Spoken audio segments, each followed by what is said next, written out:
उसने अपनी लकीर नहीं बनाई है।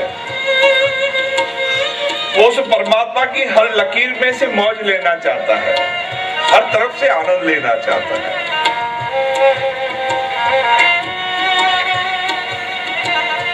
कोई चीज बच्चे को खाने को दे दो तो वो ये नहीं देखेगा उसका आदि कौन सा है, मध्य कौन सा है और अंत कौन सा है। आप कितना ही कहो उसको सीधा खाओ, उसको जैसा जहां से आएगा वहां से ही खाएगा। उल्टा रहा, बीच में से रहा, कैसे भी रहा, कि वो किसी आदि मध्य और अंत में पड़ना ही नहीं चाहता। और सच भी है, मजा ही तो लेना है। अब आद और अंत को पकड़ने को बैठेंगे तो आनंद कब लेंगे? कि यहां से शुरू हुआ वहां पर पूरा हुआ, अगर यही सोचते रहे तो हम तो लकीर में बंध गए साहब। तो थोड़ी देर के लिए अभ्यास किया करो।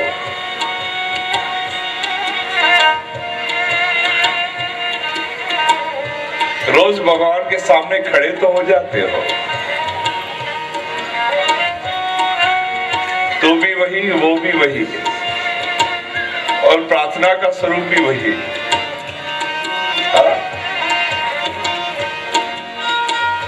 घर का बच्चा जैसे रोज वही वही बात कहे,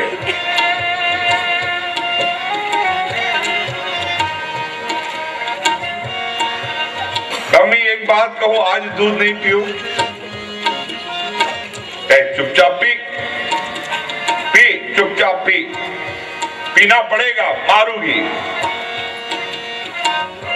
बच्चे को भी पता है कि रोज यही सुनना है और माँ को भी पता है कि रोज यही सुनना है।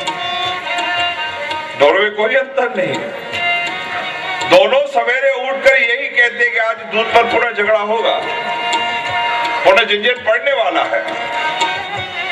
ये स्कूल के लिए आज पुनः नाटक करेगा, वो भी कहेगा कि आज स्कूल के लिए पुनः जबरदस्ती होनी है। जिस प्रकार दोनों एक दूसरे से खफा है कि क्या रोज वही वही बात, कुछ नया हो ही नहीं रहा। और हमारा और भगवान के बीच में क्या नया हो रहा है? क्या नया हो रहा है?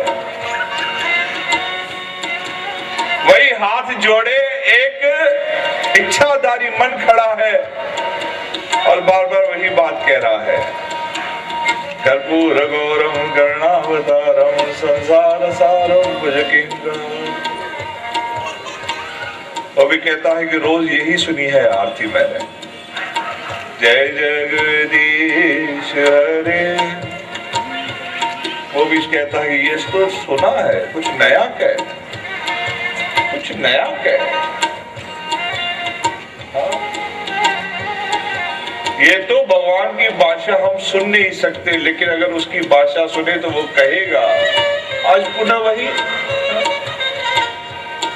तुझे लगता नहीं कि मैं तुझसे बात करना चाहता हूं और तू मुझसे वही बात कर जो तेरे काम की हो।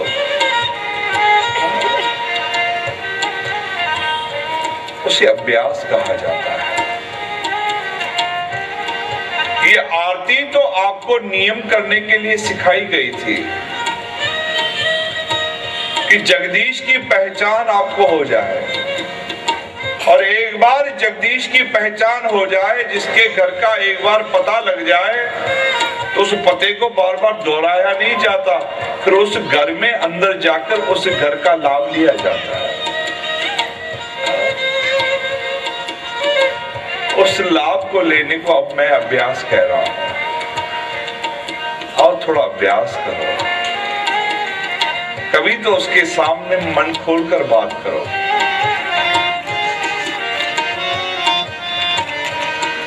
हरे राम राम राम सीता राम राम राम, हरे राम राम राम सीता राम राम राम, हरे राम राम राम सीता राम राम राम, हरे राम राम राम सीता राम राम राम, हरे राम राम राम सीता राम राम राम, हरे राम राम राम सीता राम राम राम, हरे राम राम राम सीता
हरे राम राम राम हरे हरे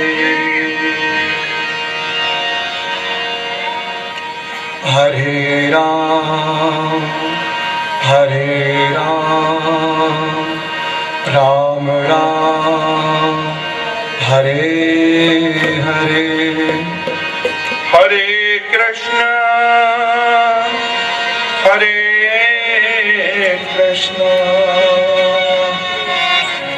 कृष्ण कृष्ण हरे हरे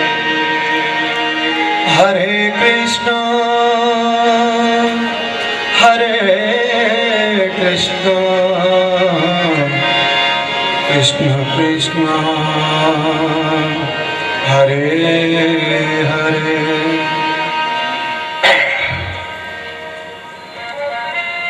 परम परमात्मा को कोटि कोटि वंदन करते हुए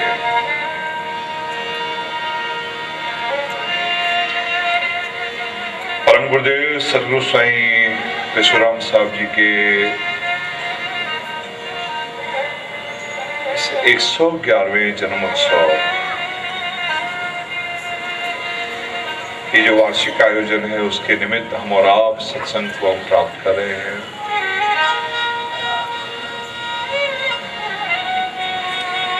तीन दिनों की यह यात्रा आज से आरंभ कर रहे हैं।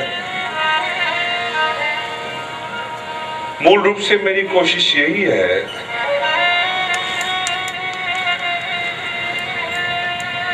मैं जब लौटकर घर जाता हूं तो कभी कभी मुझसे ये सवाल पूछा जाता है कि सत्संग आप करते क्यों हो, किसको फर्क पड़ता है?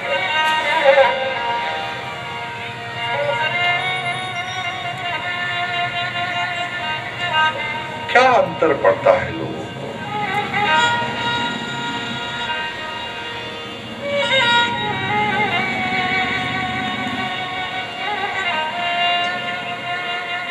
इसका जवाब इतना सरल देना, आसानी से देना संभव नहीं होता साहब।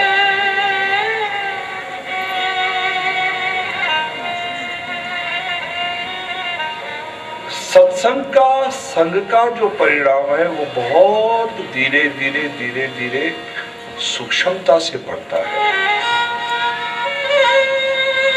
ऐसा नहीं है कि किसी दीवार को हमने रंग लगा दिया और नजर आ गया कि हरी हो गई, लाल हो गई, पीली हो गई, नीली हो गई।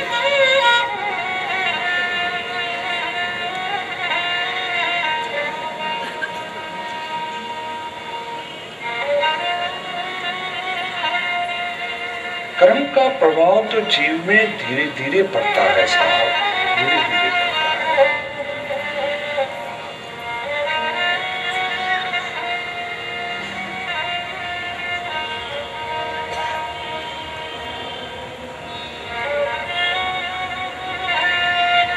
किसी में जिस प्रकार बुराई कब आई,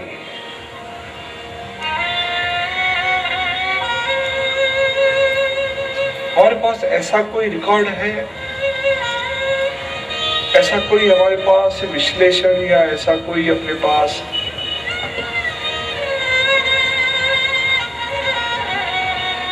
क्या हमारा स्वभाव कैसे कैसे कैसे धीरे धीरे धीरे धीरे धीरे कठिन और कठोर हो गया? ऐसा है कुछ? बच्चे थे, बड़े सहज थे, लड़कर भी आते थे तो पुनः खेलने लग जाते थे, कोई फर्क भी नहीं पड़ता था।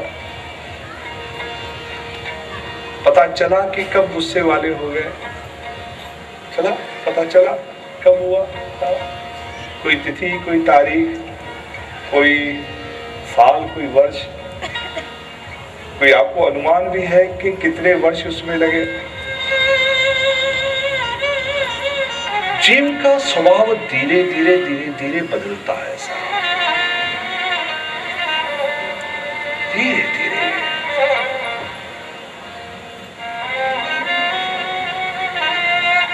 जिस प्रकार विज्ञान कहता है कि जब हम पानी को नीचे से आग रखकर पानी को गर्म करने रखते हैं तो जिस प्रकार एक एक डिग्री करके धीरे धीरे धीरे धीरे जब वो 100 डिग्री तक पहुंचेगा तो अपने आप में वो बाफ बनेगा, पानी अपना स्वरूप बदली कर देगा। धीरे धीरे धीरे धीरे धीरे अब तो शिक्षक हो,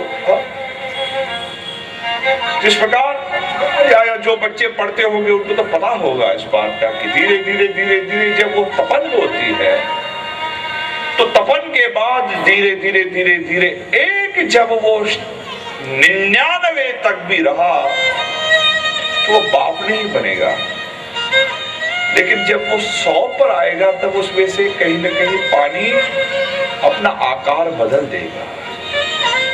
पहले पानी था, अब धुआं बनने लग जाएगा। और ऐसे ही उस पानी को, उस जल को जब हम ठंडा करने रखते हैं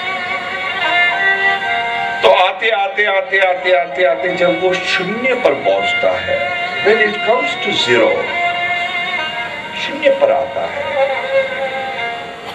शून्य से पहले एक तक भी रहा तो वो बर्फ नहीं बनेगा, लेकिन जब शून्य तक आएगा तो ही जाकर वो बर्फ बनता है।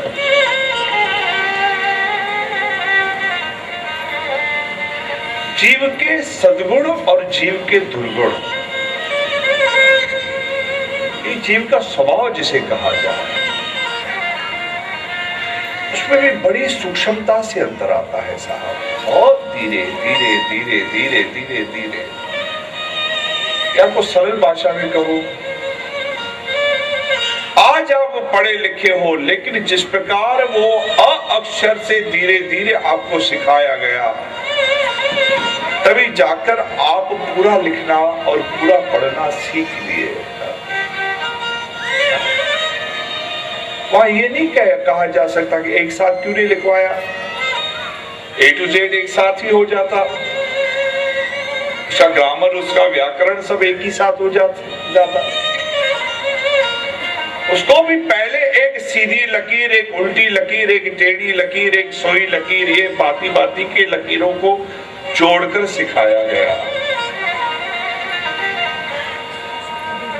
साहब सत्संग का भी परिणाम ऐसे ऐसे आता है।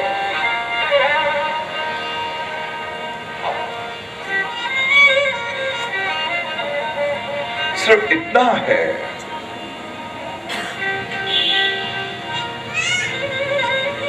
कि हमें अपनी समझ को थोड़ा खुला रखना पड़ेगा। सबसे पहली बात आज जो मैं आपसे कहने जा रहा हूं, एक कृपया करो। बात यहां मेरे सत्संग की नहीं, बात किसी भी सत्संग में अगर आप जाते हो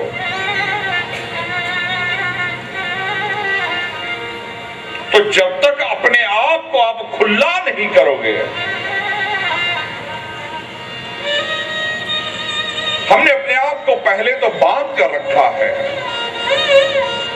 हमारी एक बनी बनाई सोच है, बनी बनाई सोच है हमारी। हमने अपने संसार के लिए, अपने आप के लिए बहुत सारी धारणाएं बनाकर रखी है। पहले एक कृपया करो, थोड़ा सा अपने आप को खोलो, नहीं तो आप सत्संग के बाद भी भौतिकतावादी होते जाओगे। मेरी बात समझना, आप अध्यात्मवादी कभी नहीं बन पाओगे, चाहे कितना भी सदगुरु के समीप जाओ। एक हमारी बड़ी बनाई सोच है साहब, बड़ी बनाई सोच है। याद होगा जैसे मैंने कभी आपसे कहा हो,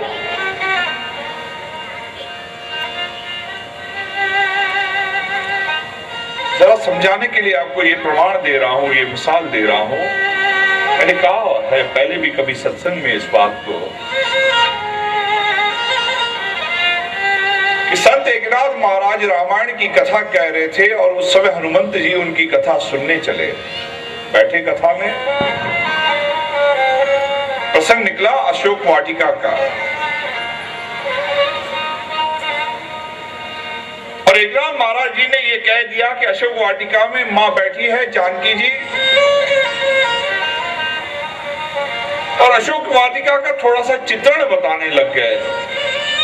ये वृक्ष है, वृक्ष के नीचे माँ बैठी है, माँ के सामने दास दासियां हैं, सामने पीले रंग के फूल खिले हुए हैं, पीले रंग के फूल खिले हुए हैं। हनुमान जी सुन रहे थे, उन्होंने कहा ऑब्जेक्शन माय लॉर्ड, मेरा इस बात पर बड़ा, मैं आपकी इस बात पर सहमत नहीं हूं। बोले बाबा क्यों सहमत नहीं हो? बोले आप कथा कर रहे हो, अशोक वाटिका में तो मैं गया था, तो मुझसे ज्यादा कौन जान सकता है कि अशोक वाटिका के पुष्प कौन रंग के थे? आप कह रहे हो जिन पुष्पों को पीले रंग के थे, मैं कहता हूं वो पीले नहीं लाल थे। मुझे कहा नहीं साहब वो पीले थे। हनुमंत ने कहा लाल थे। बात बढ़ गई, वो कहे पीला, वो कहे लाल, अब फैसला कौन करे? ये जरा प्रसंग है, संभव है ये दंड कथा हो गया, संभव है ये सिर्फ ऐसे ही पट कथा हो, लेकिन आपको मार्ग दर्शाने के लिए कुछ प्रमाण है, जरा समझने के लिए। पहले सत्संग में आते समय हमें हमारी आवश्यकता क्या होनी चाहिए? सत्संग के लिए हमारा पहला तो एक नजरिया तय है। ये बड़ी कठिनाई है हमारे लिए, बड़ी कठिनाई है। एक आपने अपनी दृष्टि में सत्संग को कुछ मान लिया है, किसी ने पुण्य मान लिया है, किसी ने ज्ञान मान लिया है, किसी ने संतों का दर्शन मान लिया है, किसी ने मान लिया है हलो अर्सिया हलो चीता चूर, किसी ने मान लिया है कि फलाना संत तो अच्छा बोलता है चलो सुनकर आते हैं, कोई कहता है कि चलो अपने हैं और नहीं जाएगा तो हम नहीं जाएंगे तो कैसा लगेगा। एक तो सत्संग के लिए आपकी एक धारणा पहले तय है।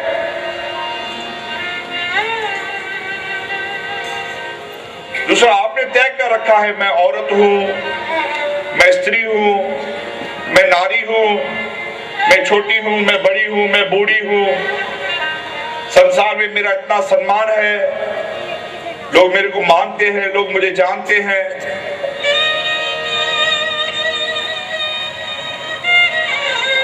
और तीसरी हमारी दृष्टि ने यह तय कर रखा है कि संत सामने वाला कौन है।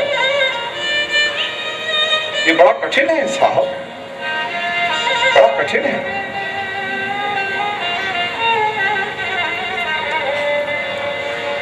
ज्ञानेश्वर महाराज को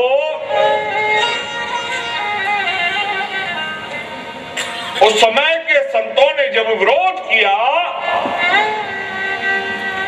ज्ञानेश्वर महाराज जब गीता कहते थे तो संतों ने उन्हें मना किया कि तू गीता नहीं पढ़ सकता, तू शूद्र है, तू लायक नहीं है गीता पढ़ने का। उन्होंने कहा बाबा लायक नहीं हूं तो लायक